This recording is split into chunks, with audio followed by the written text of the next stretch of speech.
Hello, my name is Anna, and today I'm gonna be your therapist. Today we will analyze one of the longest conflicts in modern history, the confrontation between North and South Korea.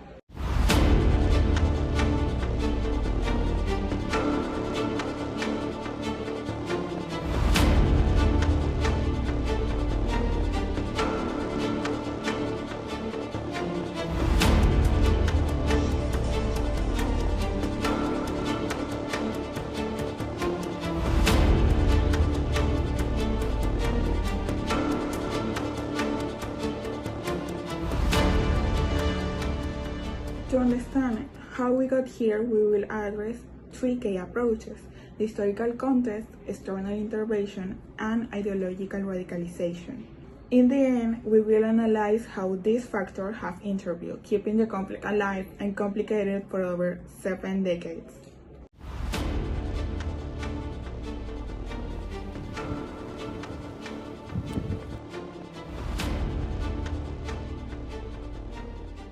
The division began with the Japanese occupation, and when it ended, we found ourselves on a peninsula divided into two opposing ideologies. I remember that the USA support offered security, but it also closed the possibility to dialogue with the North, and we live in a constant fear of losing our independence. The historical context not only marked our separation, but also flew our distrust of the North. We were thought to view the North Korean regime as an existential threat, something that still resonates today. From the North, intervention was seen as an oppression, not an aid. After World War II, the Soviet influence was our only option to resist against the extension of the capitalism. The support we received was not voluntary, but an imposition of what the world wants us to be. This forced us to adopt a stance of total resistance. The war, the sanctions, and the isolations have defined us. And even today, we continue to fight for survival in front of an international community that doesn't understand our situation. Okay, both sides have been marked by fear of foreign influence, right?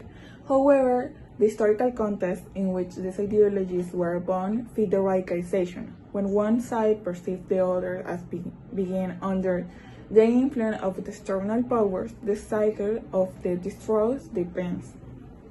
Thus, external intervention didn't just create physical barriers, but also physiological ones, and this brings us to our next focus: ideological radicalization.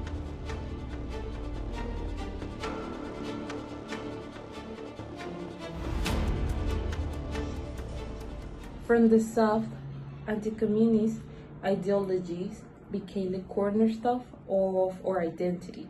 We were forced to reinforce our ideological boundaries, first against the North and later against any item of rapprochement.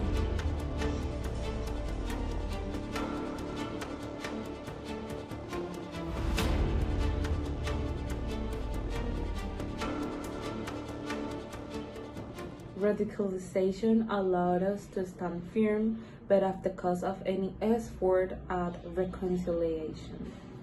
As Moon argued, the fear of communism became the justification for the persistence of our political system. So, with a common enemy, what purpose would our struggle have? On the other hand, we live under the yoke of an ideology we didn't choose. Radicalization allows us to continue existing, but at the same time, it pushes us to close ourselves even more. The South saw us as the enemy, and we responded with the same hostility. The cycle of radicalization, as Lee states, has led us to a war not only of bullets but of ideas. Both sides live in an ideological bubble that prevents us from seeing the other as a potential for peace.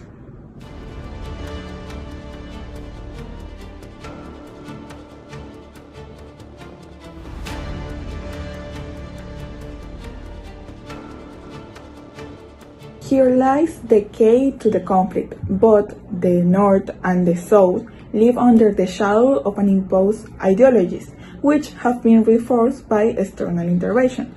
But what if both sides recognize that their ideologies, although different, are built on the same fear?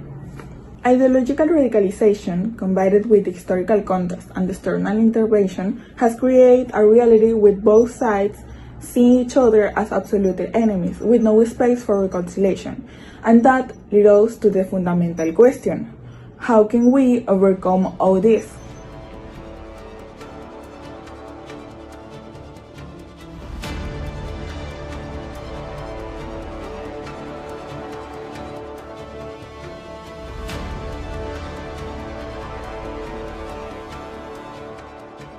For me, the first step will be to build trust, and that can only be achieved through open dialogue without external interference.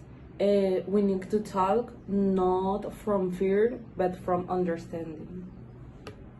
Proposing a historical reconciliation table where both countries can share their version of the past will be a starting point. We cannot remain prisoners of our ideologies.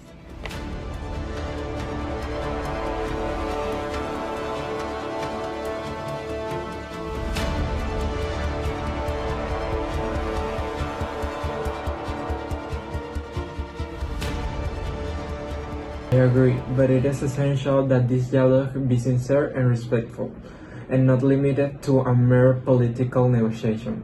This is only possible if both sides are seen as equals. Moreover, we must de-escalate radicalization. This means reducing the influence of extreme ideologies and creating a space for practical solutions that allow us to coexist without the constant pressure of external intervention.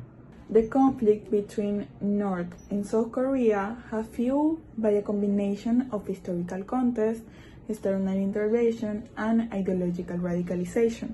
To move forward, it is essential that both sides recognize their pain, their shared history, and their capacity to heal. Peace will not be achieved through imposition, but through the willingness to engage in dialogue, to understand each other, and to rebuild a relationship that has been lost for too long. Only then we break free from this cycle of destroy and pain.